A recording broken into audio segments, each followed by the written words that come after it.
नमस्कार साथियों, राधे राधे। दोस्तों, पशु पर्चर एग्ज़ाम की जो डीवी चल रही है, जो 21 अप्रैल से 15 मई तक चलेगी, इसके लिए जो जो आवश्यक डॉक्यूमेंट्स हैं, अलग अलग यूट्यूब चैनलों वाले अपने हिसाब से बता रहे हैं। परंतु जब मेरा 24 तारीख को डीवी हुआ तो वहाँ जाके मैंने देखा कि कौन कौन से ऐसे डॉक्यूमेंट्स हैं जो अति आवश्यक हैं, यानी वे डॉक्यूमेंट्स आपके पास होना अनिवार्य है। उनके अलावा यदि आपका कोई डॉक्यूमेंट्स, एक आध दो डॉक्यूमेंट्स आपके पास नहीं है तो उससे कोई भी परेशानी आने वाली नहीं है। तो देखिए, ये 27 पेज जो मैं आपको बताऊंगा, ये अति आवश्यक डॉक्यूमेंट्स हैं। ये आपके पास होना बिल्कुल अनिवार्य है। तो देखिए, मैं आपको जो मेरे डॉक्यूमेंट्स वहाँ सबमिट हुए उनके बारे में बताऊंगा। देखिए, सबसे पहले आपको ये सबसे ऊपर लगाना है। इसमें आपके जो भी डॉक्यूमेंट्स हैं उनकी पूरी जानकारी लिखी हुई है। इसको आपको भर के ले जाना है। आपका नाम, ईमेल आईडी, रोल नंबर और मोबाइल नंबर, और ये सारी जानकारी आपको इसमें भर के ले जानी है, डेट ऑफ बर्थ वगैरह। कुछ लोग इस जो फॉर्म है इसको भरने में गड़बड़ी कर रहे हैं। इसमें देखिए, सबसे पहले विस्तृत आवेदन फॉर्म लगाना है, यानी आपका जो स्क्रूटनी फॉर्म है और जो असिस्टेशन फॉर्म है वो आपको लगाना है सबसे ऊपर। फिर उसमें ये जारी करने की तिथि वो डालनी है जिस दिन आपने अपना फॉर्म सबमिट कराया था। जिस दिन आपने जो स्क्रूटनी फॉर्म और असिस्टेशन फॉर्म ऑनलाइन भरवाए थे वो आपको इसमें डालनी है। देखिए, दस्तावेज पृष्ठ संख्या, इसमें आप ज़्यादा टेंशन ना लें। बच्चा इसमें ज़्यादा सोच विचार करते हैं कि इसमें कितना भरना है, कैसे पेज डालने हैं, तो मैं इसका आपको आगे बताऊंगा इसमें कैसे पेज क्रमांक डालने हैं। इसमें कुछ नहीं है, आपको जो पेजों की संख्या है वो डालनी होती है। जैसे पहला पेज तो ये होता है, इस पर कोई भी क्रमांक आपको नहीं लिखना है। आगे देखिए, जैसे ये असिस्टेशन असिस्टेशन फॉर्म है, उसका ये पहला पेज होता है, तो उस पर आपको ऐसे क्रमांक 1 लिखना है। फिर आगे आपको ऐसे गिनना है, जैसे ये एक तो ये हो गया, अगला दूसरा ये हो गया, तीसरा ये हो गया। ऐसे असिस्टेशन फॉर्म और जो स्क्रूटनी फॉर्म है उसके टोटल पेज आपको गिन लेने हैं। तो यदि आप उसको फीस की रसीद के साथ गिनोगे तो लगभग 12 पेज बैठते हैं। तो आपको यहाँ लिखना है 1 से 12, इस प्रकार आपको इसमें लिख देना है। अगला है, इसमें देखिए मैट्रिक, हाई स्कूल और सेकेंडरी, इसमें आपको हाँ लिखना है। और इसमें जो आपकी 10वीं की मार्कशीट है, इसमें जारी करने की तिथि में वो उसमें जो नीचे लिखा होता है वो आपको लिखना है। मैं आपको दिखा देता हूँ। देखिए, ये असिस्टेशन फॉर्म है, इसके बाद में ये 10वीं की मार्कशीट है। देखिए, 10वीं की मार्कशीट में जो जारी करने की तिथि होती है वो यहाँ पर होती है, ये रही। तो ये उसमें आपको लिखनी होगी, वहाँ पर आप इसको डाल दें। और देखिए, इसको लिखने के बाद में फिर कुछ लोग क्या कर रहे हैं, वहाँ पर यहाँ पर सबसे ज़्यादा गलती इस दूसरे में कर रहे हैं। वो कुछ लोग ऐसे हैं, अपनी क्वालिफ़िकेशन है उनकी, जो उसके जो जो उन्होंने अब तक जो किया है उस सारे डॉक्यूमेंट्स को लगा के ले जा रहे हैं। कुछ ऐसे हैं सिर्फ 10th की मार्कशीट लगा के ले जा रहे हैं। तो इसका डाउट मैं आपको क्लियर कर देता हूँ। यदि आपने फॉर्म भरते समय और जो आपने ये स्क्रूटनी फॉर्म लगाया है उसमें जो जो आपने अपनी योग्यताएं भरी हैं, आप उनका ही डॉक्यूमेंट्स केवल यहाँ पर लगाएं। देखिए, मैं आपको बता देता हूँ ये कहाँ पर लिखे हुए हैं। ये यहाँ पर लिखे हुए हैं स्क्रूटनी फॉर्म में। आप देखिए, जैसे यहाँ पर 10वीं की है, 12वीं की लगाई है मैंने और बीएससी की लगाई थी। तो ये आप इसमें देख लें, अपने इस पेज में लिख रहा होगा ये यदि आपने केवल 10वीं की मार्कशीट ही इसमें लगवाई है तो आप केवल 10वीं की मार्कशीट ही उसमें लगा के ले जाएं। यदि आपने 12वीं तक लगाई है तो आप 12वीं तक की लगा के ले जाएं। यदि आपने बीएससी बीएड वगैरह आप जो जो जो आपने लगाई है तो आप उन सबको उसमें सबमिट कराएं। देखिए यहाँ पर फिर ये हो जाएगा 10वीं वाली, ये हो जाएंगे। उसमें अंक तालिका में जो नीचे दिया हुआ है उसका जारी करने की तिथि यहाँ पर भर दें, और आपके जितने भी डॉक्यूमेंट्स हो रहे हैं उसमें जैसे 1 से 12 तक यहाँ पर हो गए, तो यदि आपने केवल 10वीं की मार्कशीट लगाई है तो आप यहाँ पर 13 लिख दें, ये और ज़्यादा 12वीं की लगाई है तो 13 और 14 तक लिख दें। इस प्रकार आप जितने भी पृष्ठ हो रहे हैं उसके आधार पर आगे लिखते जाएं, ऐसे आपको ये भरना होगा। अगला है इसमें मूल निवास। देखो साथियों, मूल निवास आपका कितना भी पुराना है तो चल जाएगा, उसके लिए आपको कोई भी एफिडेविट वगैरह बनवा के नहीं ले जाना है। अगला है इसमें आपकी श्रेणी कौन सी है, जैसे ST SC OBC MBC EWS और अन्य आप किस श्रेणी से बिलोंग करते हैं, उसके लिए क्या सिस्टम है। जैसे आपका लोग सबसे ज़्यादा गलती इसमें भी कर रहे हैं। इसमें क्या है, जैसे आपने आवेदन किया है, आवेदन की जो तिथि है उसकी अंतिम तिथि है, उससे आपका यदि 6 महीने तक पुराना यदि आपका कास्ट सर्टिफिकेट है तो आपका वह चल जाएगा, आपको उसके लिए कोई भी एफिडेविट वगैरह बनवा के नहीं ले जाना है। यदि आपने जो आवेदन फॉर्म की लास्ट तिथि है उसके बाद में बनवाया है या फिर आपने अभी भी बनवाया है 2025 में, तो आपको वो नहीं चलेगा, उसके लिए आपको एफिडेविट बनवा के ले जाना है। एफिडेविट यहाँ से ही बनवा के ले जाएं आप, और उसकी कोई परेशानी नहीं है। कास्ट सर्टिफिकेट ऐसा चल जाएगा। यदि आपको आपके पास में जैसे आपकी फॉर्म भरने की अंतिम तिथि थी उससे पहले का कास्ट सर्टिफिकेट है और आपने नया भी बनवाया है, ये दोनों आपके पास में है, तो आप दोनों ले जाएं। मेरे पास दोनों थे तो मैं दोनों लेके गया, उन्होंने दोनों ही मांगे थे मुझसे और दोनों मैंने सबमिट वहाँ पर कराए। और देखिए आगे इसमें चरित्र प्रमाण पत्र, आपको ये 2 चरित्र प्रमाण पत्र ले जाने हैं, ये दोनों अनिवार्य हैं। अगला इसमें वचन प्रपत्र और शपथ, ये संविधान वाला और दहेज वाला, ये इसमें भी लोग क्या कर रहे हैं, ये दहेज वाला ये तो बनवा के ले जाना ही है। अगला है इसमें विवाह संबंधी प्रमाण पत्र, ये आपको यदि आपका विवाह हुआ है तो आपको बनवा के ले जाना है, यदि नहीं हुआ है तो आपको ये 10वें कॉलम वाला आपको नहीं भरना है ये। अगला देखें इसमें संतान संबंधी घोषणा पत्र, ये आपको बनवा के ले जाना ही है। कुछ छात्र क्या कर रहे थे, मैंने वहाँ पर देखा था उनके पास में ये संतान संबंधी घोषणा पत्र नहीं था। उनसे पूछा उन्होंने कि आप इसे क्यों नहीं बनवा के लाए, तो उन्होंने कहा सर हमारे मतलब अभी शादी नहीं है हुई है, हमारे पास संतान नहीं है, तो हम इसे कहाँ से बनवा के लाएं। जबकि ये उसके लिए नहीं है, ये आप जैसे भविष्य में शादी करोगे तो उसके लिए है कि आपको 2 से अधिक संतान नहीं करनी है, इस प्रकार आपको ये भर के ले जाना है।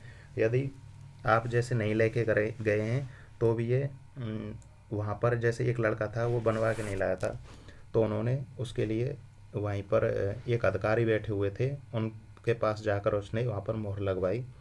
तो दोस्तों आपको ये चिंता नहीं करनी है कि आपको किसी भी कागज़ के लिए निकाला जाएगा। वहाँ पर ऐसा ही एक भी छात्र नहीं था जिसको कोई डॉक्यूमेंट्स की वजह से वहाँ पर निकाला गया।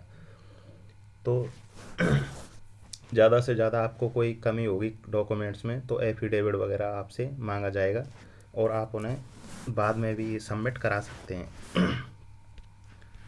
तो ये सारे आपको लेके जाने हैं। और इसमें क्रम संख्या, इसमें देखें आप जैसे कुछ छात्र थे उन्होंने उसमें आधार कार्ड सबमिट कराया, आधार कार्ड ही कराना है जो इस ज़्यादातर आप सबके पास होता है। तो आधार कार्ड में जो जारी करने की डेट होती है वो आधार कार्ड में लिखी होती है, वो आपको वहीं से लिखनी है, ऐसे नहीं आप अपने मन से इसमें कुछ भी भर दें। आगे देखिए ये असिस्टेशन फॉर्म है। सबसे पहले आपको ये पेज लगाना है पहले नंबर पर। मैं आपको जो क्रम बता रहा हूँ उसी क्रम में आपको इन दस्तावेज़ों को व्यवस्थित करके ले जाना है, क्योंकि वहाँ पर भी वो उसी क्रम में आपसे मांगेंगे। दूसरी बात, आप इनको मतलब आपसे वहाँ पर एक सेट सबमिट कराने के लिए मांगा जाएगा। एक सेट अपने पास रखें आप। और इसके अलावा आप जो जो आपने डॉक्यूमेंट्स इसमें लगाए हैं उसके सारे ओरिजिनल डॉक्यूमेंट्स आपके पास में होने चाहिए। आपसे वहाँ पर एक फ़ोटो मांगा जाएगा, फ़ोटो लेके जाना है। देखिए फ़ोटो की बात है तो कुछ यूट्यूब चैनल वाले ये बता रहे हैं कि आपने जो फॉरम में फ़ोटो लगाया है वही फ़ोटो लेके जाना है। ऐसा नहीं है दोस्तों, यदि आपके पास में फॉरम वाला है तो आप उसे ले जाएं, और आपके पास में वो नहीं है, नया है, तो नया ले जाएं। देखिए मैंने इसमें नया ही लगाया है, तो फ़ोटो की कोई प्रॉब्लम नहीं है। और देखें आप पहले नंबर पर आपको ये लगाना है असिस्टेशन फॉरम के ये सब। देखिए इसमें आपको जो जो आपने क्वालिफ़िकेशन आपने भरी है वो कागज़ आपको उनकी कॉपियाँ लेके जाना है। आप हर कागज़ की 2-2 कॉपी ज़रूर लेके जाएं। फिर देखें आप तीसरे नंबर पर ये हो जाएगा, चौथे पर ये हो जाएगा। आप यहाँ से देखें कुछ लोग इसको भर के ले जा रहे हैं और यहाँ पर मोहर लगवा के ले जा रहे हैं। दोस्तों ये आपको नहीं भरना है, ये उन्हें भरना है जिनकी अभी क्वालिफ़िकेशन पूरी नहीं हुई है और अभी रनिंग में उनकी चल रही है, उनके लिए है। आपको ये नहीं भरना है। अगला इसमें ये पेज होगा,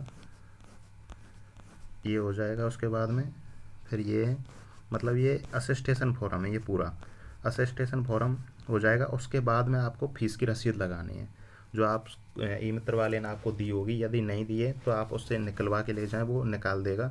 और आपको ये उसमें लगानी है असिस्टेशन फॉरम के बाद में। फिर इसके बाद में ये स्कूटनी फॉरम के बाद में, फिर इसके बाद में असिस्टेशन फॉरम आएगा। अब देखिए असिस्टेशन फॉरम में कुछ लोग क्या कर रहे हैं, जो ऑफलाइन वाला है, जैसे ये ऑफलाइन वाला है, जो ऑफलाइन वाला है उसको लेकर जा रहे हैं, और जो ऑनलाइन निकाला है उनके पास में वो नहीं है। और कुछ लोग जो ऑनलाइन निकाला था उसमें लास्ट में जो मोहर लगती है वहाँ पर मोहर नहीं लगवा के ले जा रहे हैं। मैं आपको आगे बताऊंगा इसमें मोहर कहाँ लगवा के ले जानी है। देखिए आपके पास में ये ऑफलाइन वाला है तो वो ऑफलाइन वाले भी ले रहे थे, यानी आपके पास में कोई सा भी है तो वो चल जाएगा। वो वहाँ पर दोनों में से आपके पास कोई सा भी एक है तो उसे ही ले रहे थे। देखिए ये आपको बनवा के ले जाना है, और यहाँ पर आप अपने फ़ोटो के साथ में सेल्फ अटेस्टेड हस्ताक्षर करें। देखिए आपके पास में जितने भी डॉक्यूमेंट्स हैं सबके आपको सेल्फ अटेस्टेड करना है, मतलब आपके नीचे सबके आपका हस्ताक्षर करना है। देखिए इसके बाद में इसका ये दूसरा पेज है। जो असिस्टेशन फॉरम है और स्कूटनी फॉरम है, इनके दोनों के पेज क्रमांक आपको पहले जो कॉलम है उसमें ही साथ में लिखने हैं। देखिए ऐसे आपको यहाँ पर मोहर लगवा के ये ले जाना है। यदि आपके पास में ऑफलाइन वाला है तो वो भी ले जा सकते हैं, और ऑनलाइन जो निकला था उसमें भी आप मोहर लगवा के इसको लेके जाएं। देखिए इसके अलावा फिर आगे आपको दूसरे नंबर पर ये मार्कशीट लगानी है। यदि आपने क्वालिफ़िकेशन में केवल 10th भरी थी तो आप 10th की मार्कशीट ही उसमें लगा दें। आगे मैंने आपको बताया हुआ है पहले ही, जो आपने स्कूटनी फॉरम में जितनी क्वालिफ़िकेशंस दर्शाई हैं उसकी मार्कशीट आप दूसरे नंबर पर लगाएं। यदि आपने 10th तक की लगाई है तो आप 10th तक की लगाएं, और सबको आप सेल्फ अटेस्टेड करें। फिर देखिए उसके बाद में ये मूल निवास लेके जानी है, पर आपको लेके जानी है, वो आपसे वो मांगेंगे और वो आपको वहाँ सबमिट भी कराना होगा, कैरेक्टर सर्टिफिकेट। देखिए फिर वचन पत्र लगाना है इसके बाद में। वचन पत्र के बाद में आपको ये संविधान संबंधी पत्र लगाना है। इसके बाद में फिर ये स्टाम्प लगाना है अविवाहित वाला। जो विवाहित हैं वो विवाहित वाले लगाएं इसमें, और अविवाहित हैं जो अविवाहित वाला लगाएं। देखिए उसके बाद में फिर ये उसका दूसरा पेज हो गया। इसमें संतान संबंधी, देखिए संतान संबंधी आप देख लीजिए इस प्रकार का बनवाना है।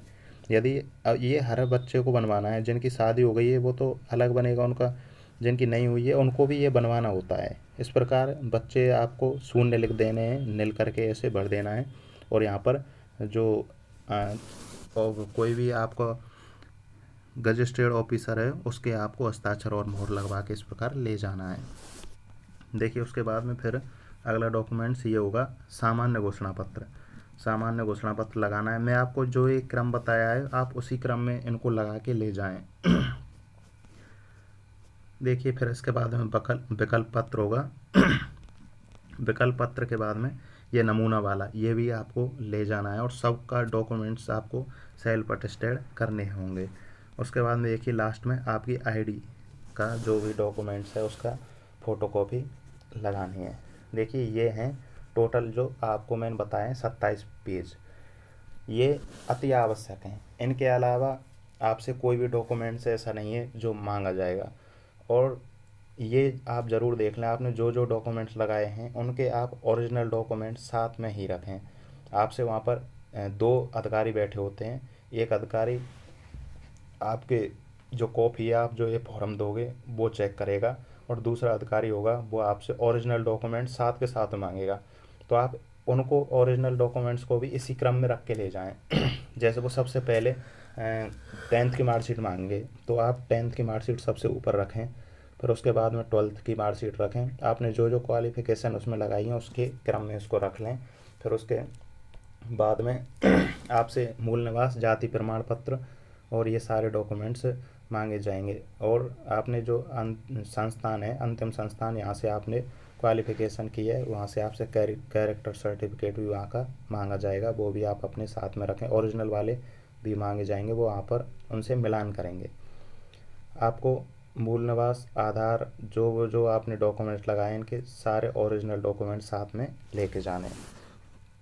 वैसे दोस्तों वहाँ पर डॉक्यूमेंट्स के लिए किसी को ज़्यादा परेशान किया नहीं जा रहा है, सबके वहाँ पर उपाय हैं। यदि आपने कोई गलती की है तो उसके लिए भी एफिडेविट बनवाए जा रहे हैं, एफिडेविट वाला भी वहाँ पर बैठा है। देखिए ये जो पशुपालन विभाग है वहाँ पर कई अलग अलग ब्रांच बनी हुई हैं। वहाँ पर ये डॉक्यूमेंट्स वेरिफिकेशन का काम कई अलग अलग बिल्डिंगें वहाँ पर बनी हुई हैं। मैं गया था, मैंने वहाँ पर देखा तो वहाँ पर चल रहा है। वहीं पर ये जो पुलिस मुख्यालय है उसके जस्ट सामने बिल्डिंग है, उसमें वहाँ पर डॉक्यूमेंट्स वेरिफिकेशन का काम चल रहा है। तो आप वहाँ पर जाएं आराम से। और मैंने देखा है दोस्तों वो इतनी आराम से वहाँ पर वेरिफिकेशन करा रहे हैं, कोई भी प्रॉब्लम नहीं आ रही है। जो बच्चे वहाँ पर पहुँचे नहीं, अनुपस्थित रहे हैं, उनको पता नहीं चला है, उनको भी जो डॉक्यूमेंट्स वेरिफिकेशन करने वाले कर्मचारी थे वो अपने फ़ोन से कॉल करके उनको बता रहे थे कि आज तुम्हारा डॉक्यूमेंट्स वेरिफिकेशन है, आज आप आए क्यों नहीं। तो कुछ लोग ऐसे थे उन्होंने पता ही नहीं था, वो बोल रहे थे सर हमारे पास मैसेज नहीं आया इसलिए हमें पता ही नहीं था आज हमारा डॉक्यूमेंट्स वेरिफिकेशन है। तो वो बोल रहे थे कि अब तो अब कुछ नहीं होगा, अब आप 16 तारीख को अपने डॉक्यूमेंट्स लेकर आ जाएं।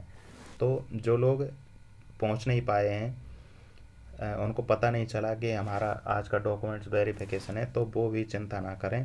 उनका सबका 16 तारीख को यानी 16 मई के दिन आपका डॉक्यूमेंट्स वेरिफिकेशन 16 मई के दिन कराया जाएगा। तो दोस्तों ये डॉक्यूमेंट्स वेरिफिकेशन की महत्वपूर्ण जानकारी थी। मैं उम्मीद करता हूँ आपको बेहद पसंद आई होगी। यदि आपको ये जानकारी अच्छी लगी है तो चैनल को सब्सक्राइब करें और ज़्यादा से ज़्यादा अपने दोस्तों के पास इस वीडियो को शेयर करें। धन्यवाद।